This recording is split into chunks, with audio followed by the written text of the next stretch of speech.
तमाम खबर से आपको अपडेट करें। मोदी सरकार जंग की आग भड़काने के दर पे है। खबर वॉर रूम से हम दर्शकों को बता दें, पाकिस्तान के एक और एयरबेस पर धमाका हुआ है। बड़ी खबर दर्शकों को दे रहे हैं, पाकिस्तान के एक और एयरबेस जकोकाबाद एयरबेस पर धमाका हुआ है। अब तक पाकिस्तान के 7 एयरबेस पर धमाके हो चुके हैं। अखंड भारत का घमंड, वो 56 इंच की छाती जो बरसों से बड़ी अकड़ती फिर रही थी, आज उसी के गुरूर के तले दबकर हलक में आ गई। A few moments later.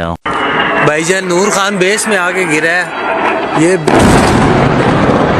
Attack हुआ है नूर खान बेस पे, बिल्कुल घर के सामने। अभी एक जहाज गुजरा है। बताया गया कि वहां पर नूर खान एयर बेस पर हमला किया गया और दीगर बेसिस के हवाले से। उसके बाद वो जो है अपने ड्रोन भेजता है और अब तो वो हमारी एयर बेसिस तक पहुंच चुका है। ऐसे ही रात की तारीकी फैलना शुरू होती है, इंडिया का नंगा नाच शुरू हो जाता है, इसके अंदर का वहशी दरिंदा जाग जाता है। तबाह बर्बाद, तबाह बर्बाद, तबाह बर्बाद होकर रह गई। पाकिस्तान को समझा क्या है, कई सारे विमान तबाह हो गए हैं। तो आपकी तो ख्वाहिश है पाकिस्तान को गजा बनाने की, लेकिन पाकिस्तान को वंस एंड फॉर ऑल अब बताना पड़ेगा कि पाकिस्तान गजा नहीं है। तो फिक्र ना करो, हमला तो होगा, वो तो कर्ज है जिसे बख्शिश समेत वापस लौटाएंगे। अब जिस जबान में आपको समझ आएगा, उसी जबान में पाकिस्तान की आर्म्ड फोर्सेस आपको जवाब देंगी। It's not over yet.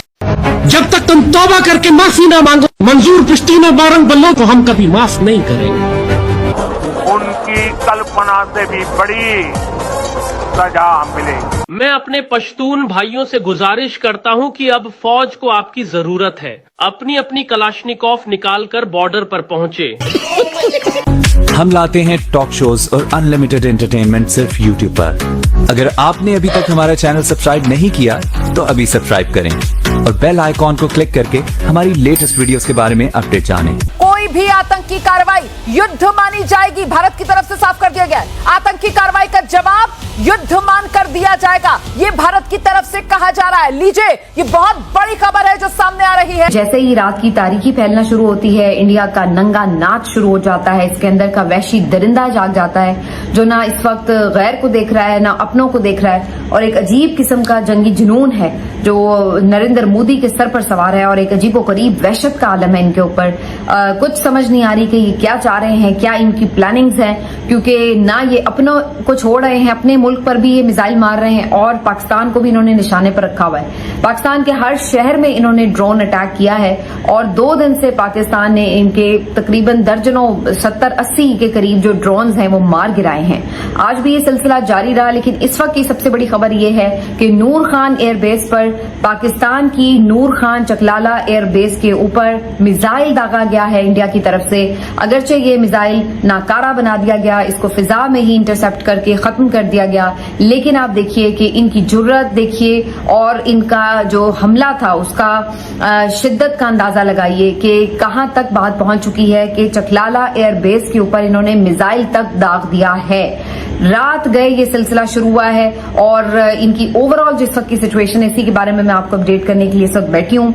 सूरत हाल ये है जनाब कि ये सिलसिला तो जारी था, पता चल रहा था कि नारोवाल में ड्रोन्स आए हैं, वहां पे मार गिराए, फिर शेखुपुरा में ड्रोन आया, लाहौर में एक दफा फिर रात गए, ड्रोन की आवाज आई गिरने की और पता ये चला कि अस्करी 11 के करीब फेज 6 में DHA के पास बिल्कुल वहां पर कहीं ड्रोन जो है वो गिरा है, उसकी वीडियो भी फिर सामने आ गई। इसी तरीके से ये सिलसिला यहाँ थमा नहीं, बल्कि सियालकोट और कश्मीर में यहाँ पर तो अभी एक दूबदू लड़ाई हो रही है, यानी मुसलसल आप कह सकते हैं कि गोलाबारी हो रही है, भारी हथियारों से यहाँ पर लड़ाई हो रही है, फायरिंग हो रही है। और खास तौर पर जो सियालकोट का इस वक्त बॉर्डर एरिया है वो बहुत ज्यादा सेंसिटिव हुआ है। कश्मीर में भी इसी किस्म की इत्तलात हैं। कश्मीर और सियालकोट बॉर्डर पर तो एक दूबदू लड़ाई जारी है, मुसलसल फायरिंग हो रही है, मुसलसल भारी हथियारों से गोलाबारी भी हो रही है और काफी वहां पर इस वक्त नुकसानात की भी इत्तला है। इंडिया की तरफ तो बिल्कुल ऐसी विजुअल्स आए हैं कि बहुत ज्यादा नुकसान पहुंचाया गया है, लेकिन अभी तक अल्हम्दुलिल्लाह पाकिस्तान की तरफ से कोई जानी नुकसान की इत्तला मौसूल नहीं हुई है, लेकिन जो सियालकोट बॉर्डर है वहां पर बहरहाल बहुत ज्यादा कशीदगी पाई जा रही है। इसी तरह से जो जलालपुर जट्टा का इलाका है वहां पर ड्रोन गिराया गया और उसके साथ साथ मांगा मंडी में भी ड्रोन अटैक किया गया और इसके साथ बहावल नगर में भी इंडिया की तरफ से ड्रोन भेजे गए हैं। ये सारे ड्रोन्स वो हैं जो अभी मैं आपको रात गए बता रही हूँ कि फेंके गए हैं। इससे पहले जो दिन में ड्रोन्स आते रहे वो तो आपको पता ही है कि जिस तरह से आए और उनको नाकारा बनाया गया। और बहुत सारे एरियाज में इंडिया ने बहुत बड़ा अटैक किया। पाकिस्तान में 3-4 बड़ी एयर बेसेस को निशाना बनाया गया। नूर खान एयरबेस पे अटैक किया गया। पाकिस्तान में साथ ही साथ जो है वो चकलाला एयरबेस के ऊपर अटैक किया गया। दीगर कई और जगहों पे भी अटैक किया गया। पाकिस्तान में शोरकोट पे भी हमला किया गया एयरबेस पे। और ये जो नूर खान एयरबेस है ये अडयाला जेल से ज्यादा दूर नहीं है। जी नाज़रीन, तो सबसे पहले इंडिया ने आज जो है वो एक बड़ा हमला किया है। इससे पहले उन्होंने ड्रोन भेजकर वो गालिबन पाकिस्तान को चेक कर रहे थे और ये हमला पाकिस्तान की एयरफोर्स के ऊपर इंडिया ने किया है। और उसकी जो वजह है वो ये है कि एयरफोर्स से ही इंडिया को ज्यादा प्रॉब्लम रहता है पाकिस्तान की, क्योंकि एयरफोर्स ने हमेशा इंडिया को नुकसान पहुंचाया, हमेशा इंडिया को चोट दी है, चाहे वो 65 की जंग हो, चाहे इसके बाद वाली कोई जंग हो, चाहे वो 2019 हो, बल्कि अभी थोड़े दिन पहले जब इंडिया ने पहला अटैक किया तो उसका जो पहला तगड़ा जवाब पाकिस्तान ने दिया था तो वो पाकिस्तानी एयरफोर्स ने दिया था।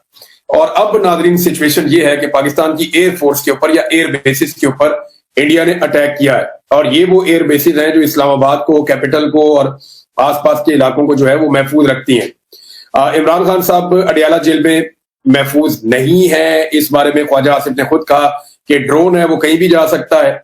और उसके अलावा बाकी भी जो है वो हुकूमत के अंदर भी खदशात हैं। बहुत सारे जो हुकूमती लोग हैं उनसे रब्ता हुआ, उन्होंने कहा जी कि बिल्कुल हमें भी इस बात का डर है और खौफ है कि अगर अडयाला जेल में कुछ हो जाता है तो पाकिस्तान के हालात जो है वो संभालना मजीद मुश्किल हो जाएगा, क्योंकि 80% पाकिस्तानियों का लीडर इस वक्त जेल में है। उससे 10 मिनट पहले ही डिफेंस मिनिस्ट्री का स्टेटमेंट आ गया कि S-400 बिल्कुल सेफ है और पाकिस्तान को अभी तक पता भी नहीं है कि S-400 लगा कहाँ है, तो उसको मारेगा कैसे, ये क्वेश्चन है। इन लोगों को डर, इन लोगों को लग रहा था कि सिरसा के आसपास कहीं है, वहां नहीं है। दूसरा, इन लोगों को लग रहा था कि अमृतसर के आसपास है, वहां पे भी नहीं है। कहाँ है ये तो किसी को ही नहीं पता है S-400 सिस्टम। लेकिन S-400 सिस्टम से दूर दूर तक कोई मिसाइल नहीं आई है या कोई ड्रोन नहीं आया, क्योंकि सिस्टम ही नहीं पता है कि कहाँ है, पहली चीज। दूसरी चीज ये कि जो भी भटिंडा में और इधर उधर जो बताया जा रहा है, अभी तक मेरे पास कोई ऐसी कंफर्मेशन नहीं है कि जिसपे यहाँ पे आके बॉम्ब गिरा है। हाँ, एक फजल का, जिसको बताया जा रहा है कि फजल का में आकर के एक बॉम्ब गिरा, बाकी कहीं पे नहीं। अभी डिफेंस मिनिस्ट्री की प्रेस ब्रीफिंग होने वाली 10:30, उस पर हमें पता चल जाएगा कि क्या कहानी है। वो डिफेंस मिनिस्ट्री विल बी, वो मैडम आएंगी कर्नल कुरैशी, वो आके बता देंगे। बिल्कुल, और बताना भी चाहिए। लेकिन एक तो ये है कि अभी थोड़ी देर पहले पाकिस्तान के आर्मी चीफ को सेक्रेटरी फॉरेन अफेयर्स जो हैं अमेरिका के मार्को रूबियो की कॉल आई है। बहुत बड़ी डेवलपमेंट ये चल रही है। और दूसरा ये है कि ये भी कहा जा रहा है कि ग्राउंड से आर्टिलरी का इस्तेमाल भी हो रहा है और फतह मिसाइल का इस्तेमाल पाकिस्तान ने फर्स्ट टाइम किया है जब से पाकिस्तान ने इसको बनाया है। लेकिन रुजी बातें हो रही हैं, यहाँ पे कुछ लोगों ने लिखा भी कि नूर खान एयरबेस का क्या हाल है, वो भी बिल्कुल मैं आपको बता देता हूँ। और मैं वो वन साइडेड वाला जर्नलिस्ट नहीं हूँ। बिल्कुल ब्लास्ट की आवाजें सुनाई दी, लेकिन एयरबेस, अगर एक मैं आपको बता दूं कि नूर खान एयरबेस जो है वो एयरफोर्स का बेस है। रावलपिंडी का पुराना जो हमारा इस्लामाबाद एयरपोर्ट हुआ करता था वो है। बट वहां पे उसके साइड्स पे बिल्कुल ड्रोन्स गिरे हैं, मिसाइल नहीं बल्कि जो हरोप ड्रोन्स हैं जो 2-3 दिनों से पाकिस्तान आ रहे हैं, तो उसका एक बल्कि 2 जगहों पे अटैक हुआ। एक और खबर पेशावर से आ रही है, बट दैट इज नॉट, मतलब nobody is confirming me that. मैं काफी देर से उसको ट्राई कर रहा हूं कि पेशावर एयरपोर्ट के ऊपर भी कुछ मिसाइल्स या इस तरह की चीज हुई है। क्योंकि ड्रोन्स का तो मुझे इतना आइडिया है कि ड्रोन्स पेशावर तक जो अरोब ड्रोन्स है वो पहुंच नहीं सकता, क्योंकि जो उसकी रेंज या सिस्टम है वो नहीं पहुंच सकता। लेकिन क्या हुआ है ये भी एक इंपॉर्टेंट खबर है कि क्या आया अफगानिस्तान की तरफ से कुछ हुआ। तो आपको ये वीडियो कैसा लगा कमेंट बॉक्स में जरूर लिखिए। इस वीडियो को लाइक कीजिए, शेयर कीजिए, सब्सक्राइब करना ना भूलिए आपके चैनल EFC.Z को। तो मिलते हैं अगली वीडियो में। जय हिंद।